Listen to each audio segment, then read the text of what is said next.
Hi everyone, and welcome to After Dark Analysis. Today's Why Is This a Thing is going to cover killer children in horror movies. And we will be doing that by looking at both The Bad Seed and Eden Lake. Spoiler heavy episode. Let's start with The Bad Seed. The film focuses around a little girl named Rhoda. She is your quintessential, very prim, very proper child. She insists on wearing a dress instead of a blue jeans and a t-shirt to a picnic. Her mom comments that she would never get anything dirty. But this attitude takes kind of a sinister turn. Her mother, Christine, admits that Rhoda has a quote-unquote maturity about her that is disturbing in a child.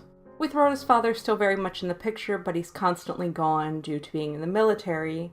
Their upstairs landlady, who goes by the name Aunt Monica when Rhoda's referring to her, takes a very maternal role along with Christine. The issue is Monica is completely just overwhelmed with her charms and doesn't see an issue, along with Rhoda's father. Christine starts to notice things are kind of messed up with her though, as well as Mrs. Fern, who runs the school that Rhoda attends, which Christine admitted they enrolled her in because they thought an old school kind of idea on child discipline would allow Rhoda to be slightly more of a child. Leroy, the groundskeeper, also constantly refers to Rhoda as smart, but says that he's smarter than her and notices that there's something definitely wrong with this girl. This is why every time Monica attempts to attack Leroy for either being lazy or accidentally, quote-unquote, spraying people with water, it's kind of obvious it was intentional.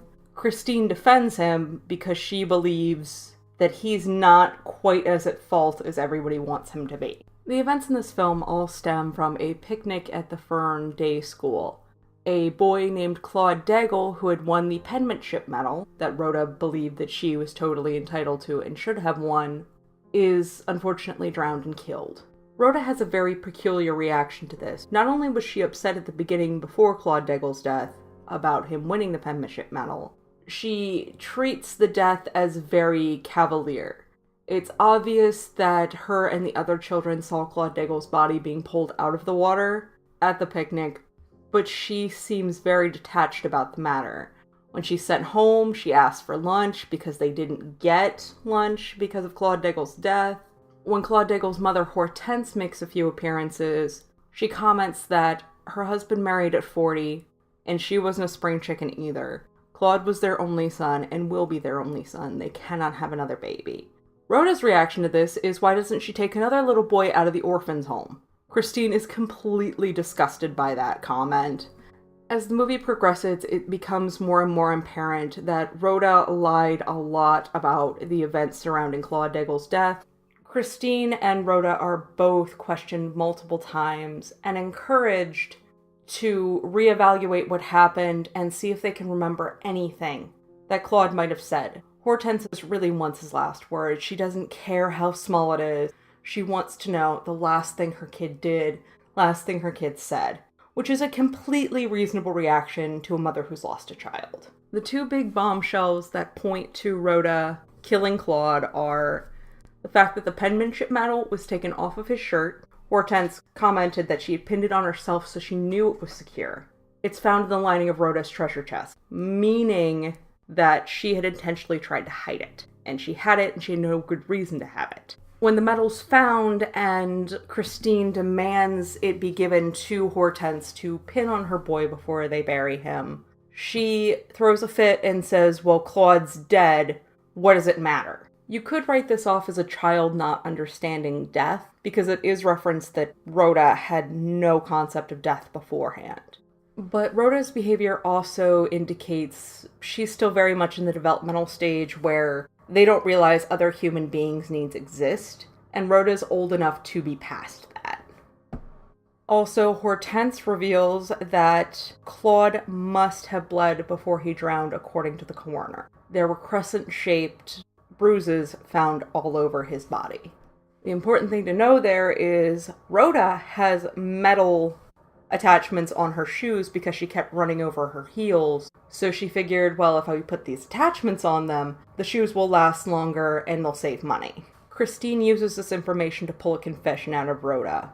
Rhoda breaks down and just keeps screaming that she hit him with her shoe. He wouldn't stop moving. He wouldn't stop making noise. So she just kept hitting him over and over and over again. After this is revealed, Christine clearly does not want her child to be a murderer. But she really doesn't want everything to be found out and her child be taken away. This is a very affluent family. They believe that their station in life should prevent Rhoda from being like this. Since Christine's father, Rhoda's grandfather, is a criminologist and talks about real death and real crime all the time, there's a dinner party where a friend of theirs starts to bring up the nature argument in the nature versus nurture. It's clear that Christine lands on the side of nurture, and so does her father. The argument of nature is very disconcerting to Christine, though, because she's always had a feeling that she was adopted. Eventually, she does pull it out of her father that yes, she was found in a field. Specifically, when her father was investigating the case of Bessie Danker. Bessie Danker was a mass murderer, killed a whole bunch of people, but was never convicted because no one believed a woman that was so cultured and beautiful could commit any kind of serious crime.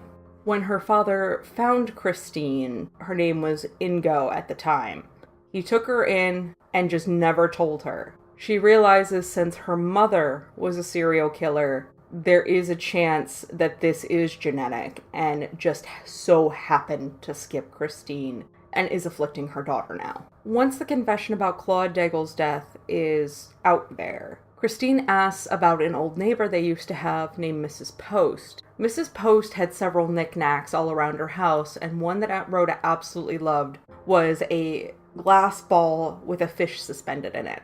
Mrs. Post promised it to Rhoda when she passed. Mrs. Post fell down a flight of stairs, passed, and the daughter gave it to Rhoda. Rhoda admits that she actually was there when Mrs. Post fell down the stairs, but she slipped on ice into Mrs. Post. Only issue is she slipped on purpose. The breaking point for Christine covering up her daughter's crimes comes with the death of Leroy. Leroy is the groundskeeper, and he's been on to Rhoda, but he didn't have any solid concrete proof. When he suspects she has something to do with the Daigle boy's death, he starts telling her about stick bloodhounds, saying if she had beaten him with a stick, the bloodhounds would find it and they'd pour powder on it that would show up blood and it would turn bright blue. Once Rhoda feels that Leroy is onto her, she attempts to burn her shoes. So all evidence of the Daigle boy's death is gone. Leroy finds them. She knows he found them. She goes down to the basement of the building where everybody knows Leroy built a bed out of Excelsior. Excelsior is that straw hayish type thing that you pack packages in sometimes. Catches it on fire and then locks him in the shed. While Leroy is out on the lawn burning alive because he was able to escape the cellar, and while aid was being rendered to him, Rhoda just sits there playing the piano like nothing happened. Christine realizes there's no way Rhoda did not kill Leroy and just loses her shit. This culminates in Christine giving Rhoda a dose of vitamins. The vitamins were actually sleeping pills to try and have her overdose. After Rhoda takes them, Christine goes into another room and shoots herself in the head. This is the only way she sees out, because at this point it's not even so much protecting the family's reputation. It's because Rhoda's so insanely manipulative, she's scared she's gonna get off. The whole reason Christine's mother got off so many times is because she was well-read, she was pretty, she had mannerisms that made people believe there's no way she could be a killer. Now, put all of that into a tiny little girl, courts wouldn't know how to deal with that at the time, let alone probably now. The gunshot draws attention, and both Rhoda and Christine are recovered. She must have missed with the gun because she was still alive, and Rhoda hadn't had enough time with the sleeping pills in her system. Now Christine is left with the task of trying to explain to her husband Kenneth that their daughter's a murderer and not be put in an insane asylum, because Christine's the only one that realistically could stop Rhoda. She's the only one that's on to her enough. Everybody else is completely fooled. And that's one of the things that makes kid killers just so bizarre. They can manipulate and they understand these adult matters, sometimes more than adults do. But they hide it in such a weird way, and they're a child, so you just assume, oh, the kid didn't understand the concept of death, when they fully realize they're taking somebody's life. Next up is Eden Lake. This film centers around Jenny and Steve. They're taking a nice little trip together, boyfriend, girlfriend. Steve intends to propose on this trip as well. They go out to a bar, they spend a night in a hotel. They notice something's a little up with this town. A bunch of the kids are playing around really late at night at a bar, which kind of raises a few red flags of what's going on here. And one of them, I guess, acts up a little too much and the mother slaps him across the face. Jenny, who's also a school teacher, makes some eye contact about it. You can tell she's not happy that the kid was slapped in front of her, but she doesn't actually say anything. The next day, Jenny and Steve are hanging out by the lake, and a group of 12-year-olds show up. They're blasting music, they're spitting, they have a Rottweiler that they're clearly made look tough with the big spiked collar. Shits on the beach, right near the blanket, and the kids don't clean it up, which is really just kind of rude. Steve eventually gets sick of it and asks them to turn the music down repeatedly. Brett, who we find out is kind of the leader of this group, just keeps saying he can't hear him. Eventually, Steve just gets sick of it and turns the music down himself, which Brett and Paige, who's the only girl in the group, take great offense to. They end up cursing each other out. Steve calls him a dick, he yells at him, tells him he's an asshole, calls Jenny a bitch. All while Steve was initially trying to compromise with them, saying, hey, the beach is big enough, can we just separate and have you guys move out? They refuse to move, but so does Steve, because he refuses to be quote-unquote run off by a bunch of 12-year-olds. Eventually, the teenagers leave, but not after ogling Jenny for quite some time, to the point where she completely covers up in her two-piece. Also, while walking by when they leave, Brett decides this is a great time to pull out his penis. Because apparently I can't get through an episode anymore without talking about a penis. The next morning, when Jenny and Steve get up, they find out their food's spoiled. They go into town to get something to eat. There was something placed under Steve's back tire, though, that was intentionally there to pop it. They're assuming the kids did it. When they're in town, kids cut them off with their bikes, and Steve eventually asks the waitress at the restaurant they're at, hey, do you know those kids? And she's like, oh, are they terrorizing you? So clearly people are aware there's a problem. When he says, yeah, they popped my tire, this, that, and the other, she just repeatedly keeps saying, not my kids, in a very defensive tone.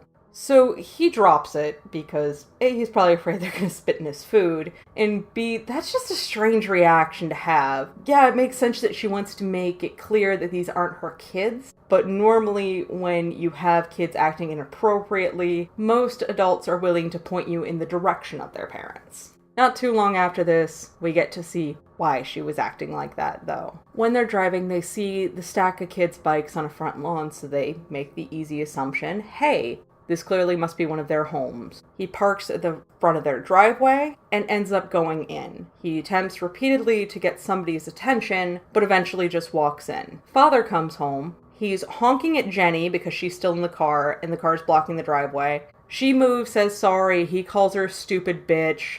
Second he gets in, he starts screaming at Brett. And Steve's still in the house trying not to be noticed, so what the father thinks is Brett upstairs is actually Steve. Brett is in the backyard with some of his friends. Steve just barely gets away without being caught by anybody. The father ends up coming to the window where Steve escaped and yelling at Brett in the backyard, though.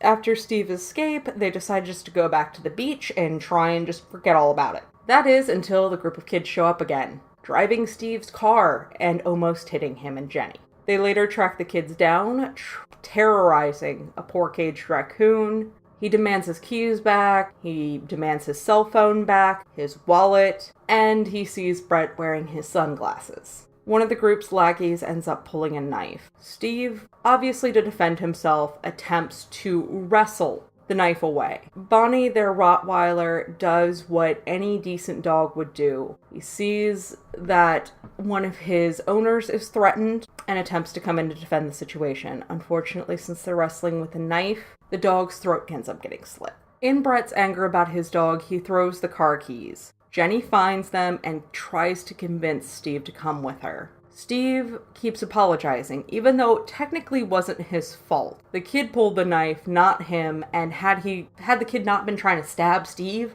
a knife would have never been out and Bonnie the dog would have never tried to leap at anybody. But not only does Steve apologize, he keeps saying, if you give me the keys, I will take the dog to the vet and hopefully not have the dog die. Whereas Brett's just screaming the entire time holding the dog, assuming the dog is gonna die. Eventually, Brett just goes off into this insane rage. Steve and Jenny run to the car.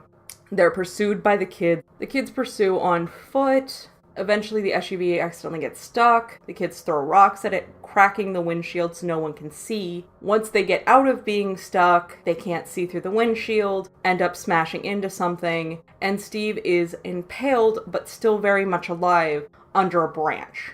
Steve convinces Jenny to run, just to go. She tries to go get help and eventually stumbles across where Steve's being held captive by the kids. The kids are all doing coke. They're choking him with a choke chain because he's tied to a tree. Paige starts to record because Brett has apparently been the only one choking him and stabbing him. He makes everybody else take turns. While Paige records it, so they're just as liable as he is. They even make the youngest cut inside of Steve's mouth. Steve keeps repeating that he won't press charges just to let him go. While Jenny's witnessing all of this, she attempts to connect to Steve's cell phone's Bluetooth and dial 999 because this movie takes place in the UK.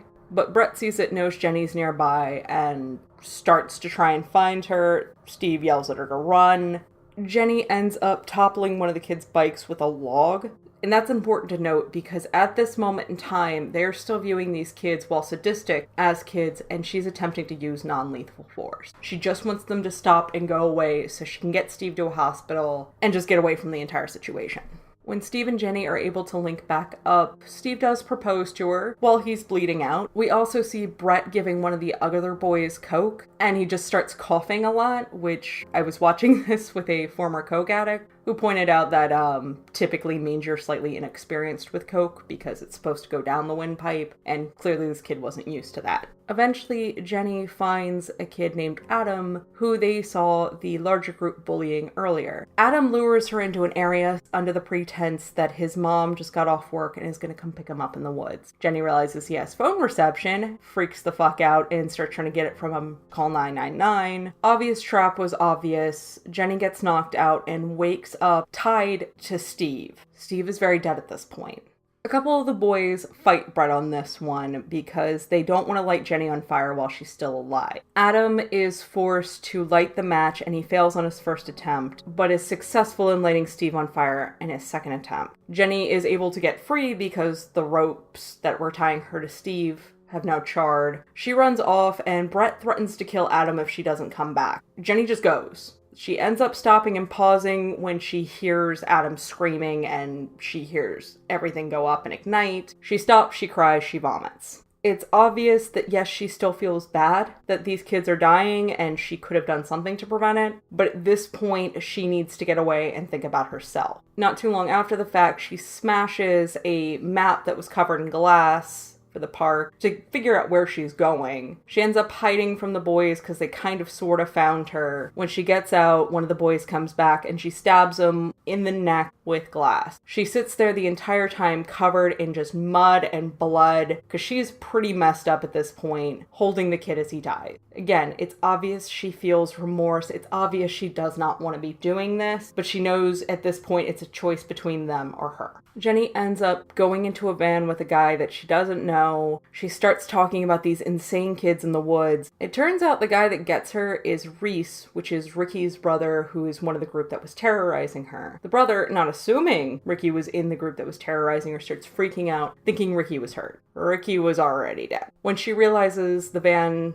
owner has some connection to this gang, when he gets out, she ends up stealing the van. While she's stealing the van, she mows over Paige, who's crossing the road. At this point, Jenny has almost no remorse over killing these kids. She knows what they've done. They've cost her fiancé. She's past the social moray. Jenny then crashes into a disabled car. She stumbles upon a party, just walks in the backyard, screams for help, and collapses. The people get her inside. They were all heavily drinking. There were people hooking up, all of that. and they realize the van that was crashed was Reese's van. Reese's father is there. Every single one of those kids' parents were there. Jenny's able to piece this together rather quickly and gets into the bathroom. She grabs a straight razor to try and defend herself until a boy's father knocks down the door. She tries to explain what happened, but she's attacked immediately because Paige's mother goes at her calling her a whore, and Ricky and Reese's father are not interested in hearing whatever her side of the story is.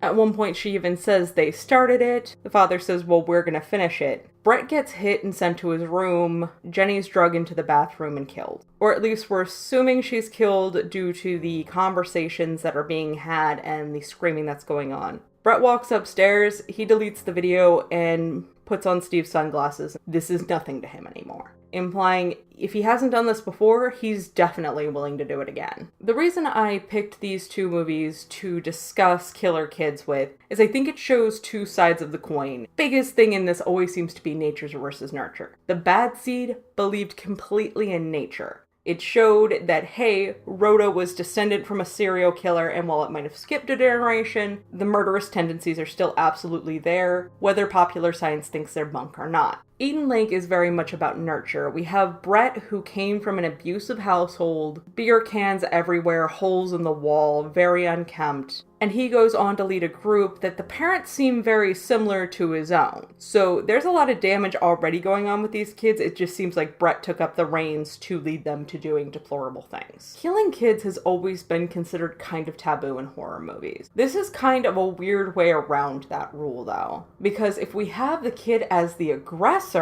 everything these people do from there on out is considered self-defense. And this becomes a big morality play of how far do these people have to be pushed before they're gonna start fighting back against a child. In Bad Seed, it took 3 murders overall to convince Christine that Rhoda just couldn't be stopped. In Eden Lake, it took the death of Steve and many more attempts on Jenny's life for her to be willing to go after kids with no remorse. Before then, she was still very empathetic even though she was killing these people. Because as a society, yes, kids are innocent. Even if we portray them as creepy in horror movies, kids are normally innocent and just have this evil thing come in them through no work of their own. These two movies argue that sometimes that's just not the case. Whether it's a bad seed or a bad home life, it doesn't really matter. It's kind of well known at this point that serial killers tend to start young, and this is kind of what we're seeing here, is they're talking about, what about this early stage in life where they're already so detached? What if that just never stopped and got worse and worse and worse as the years progressed? And the reason that we view kids as innocent is because they're tiny and we don't think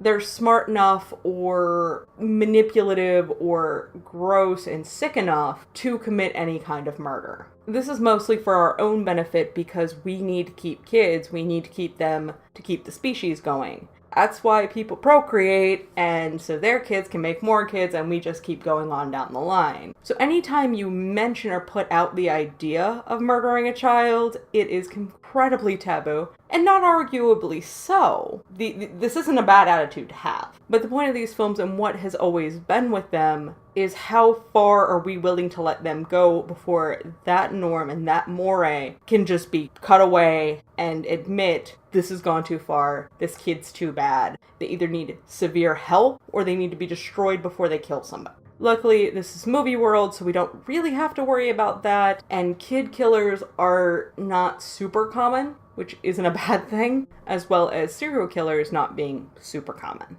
So what's your opinion on this? Is it too far to kill a kid in a horror film ever? Or is it something that's alright when somebody's been pushed too far and it does become a choice between life or death, and it's obvious there's something horribly wrong with this kid that may not ever be able to be fixed? As well as, what do you think? Is it nature? Is it nurture? Is it both? Is it everything? Is it nothing? Is it some people just have a bad foundation and things keep weighing down until it cracks? Or do we have somebody that's perfectly healthy that just a series of events wear down? Let me know what you think in the comments below. If you like what you're hearing, please hit like, subscribe, share, all that jazz. Thank you very much.